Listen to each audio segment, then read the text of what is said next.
Hello guys, welcome to Slovenia.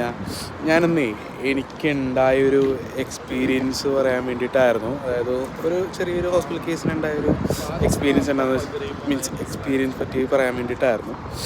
അതായത് എനിക്കൊരു 5-6 ദിവസമായിട്ട് ഇവിടെ നല്ല പനിയും ചുമയും അതുപോലെ കഫക്കെട്ടിലും കാര്യങ്ങളൊക്കെ ആയിരുന്നു.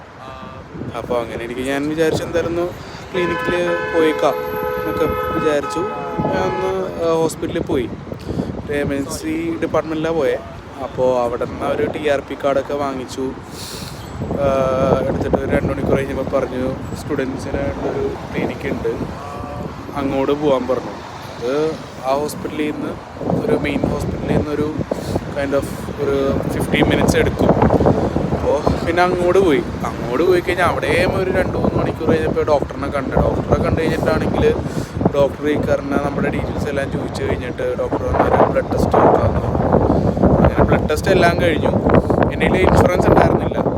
എൻ്റെ ബ്ലഡ് ടെസ്റ്റ് എല്ലാം കഴിഞ്ഞിട്ട് സംഭവിച്ചെന്താണെന്ന് വെച്ചാൽ ജസ്റ്റ് ചുമ്മാ വെള്ളത്തിൽ ഉപ്പുവെള്ളം തൊണ്ടയിൽ കൊള്ളുക, അതുപോലെ മൂക്കിൽ ഈ ഉപ്പുവെള്ളം 2-3 ഡ്രോപ്സ് ഇട്ടിട്ട് നമ്മൾ കഫം തുപ്പിക്കളയുക, അങ്ങനത്തെ കുറച്ച് കാര്യങ്ങൾ.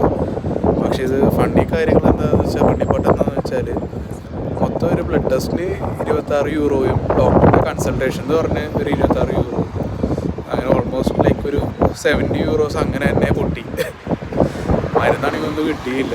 വേറെ പ്രത്യേകത എന്ന് വെച്ചാൽ ഇവിടുത്തെ നമ്മുടെ നാട്ടിൽ നിന്ന് ഉണ്ടായിരുന്ന ഡോളോ കാര്യങ്ങളോ ഒന്നും തന്നെ ഇവിടെ എനിക്ക് തോന്നുന്നില്ല. ഇവിടുത്തെ ക്ലൈമറ്റിന് ആ പനിക്കുള്ള ഇതിന് പിടിച്ചേക്കാൻ പറ്റുമെന്ന് എനിക്ക് തോന്നുന്നില്ല. ഞാൻ തന്നെ ഒരു 2 സ്ട്രിപ്പ് ഡോളൊക്കെ തീർന്നു എൻ്റെ ഒരു 5 ദിവസം കൊണ്ടിട്ട്.